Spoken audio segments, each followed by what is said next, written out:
Welcome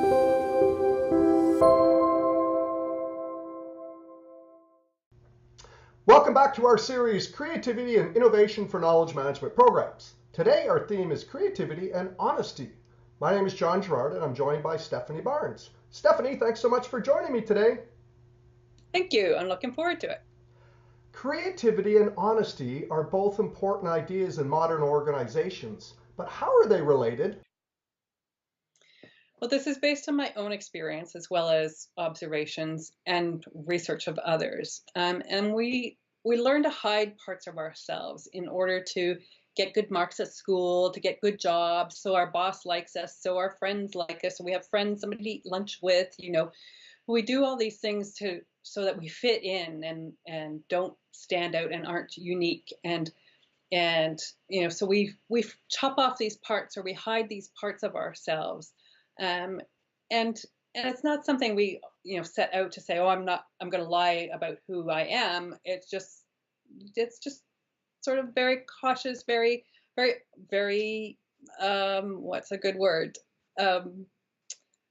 Unintentional, that it just kind of develops and evolves that, people don't like it if I ask too many questions. So I'm not going to ask questions. I'm just going to smile and nod, because then people aren't upset. So we learn all these behaviors, and forget about who we are. We stop asking the questions. We stop being curious.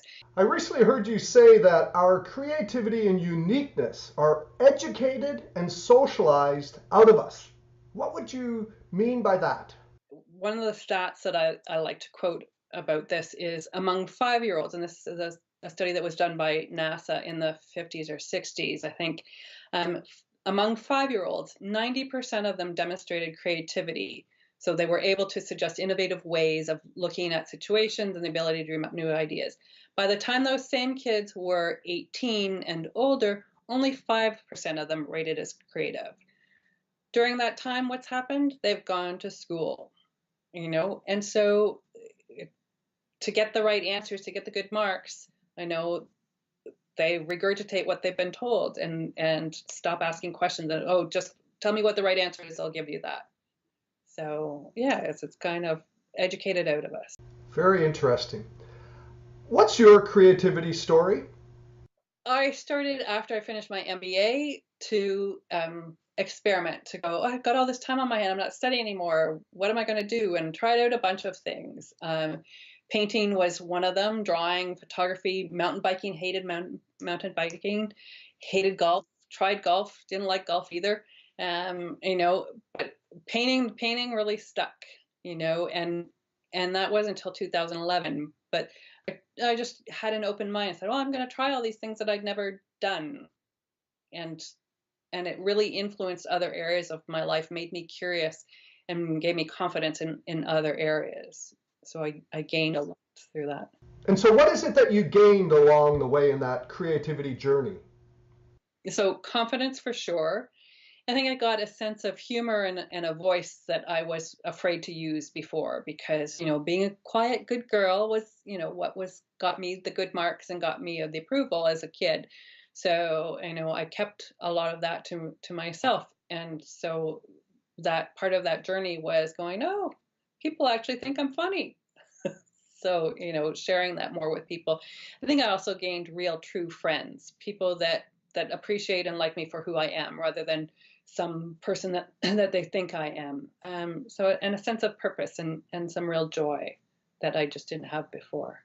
So you've convinced me on the creativity piece, but bring me back to how honesty enhances creativity. We stop being honest with ourselves, and we stop being curious about the world.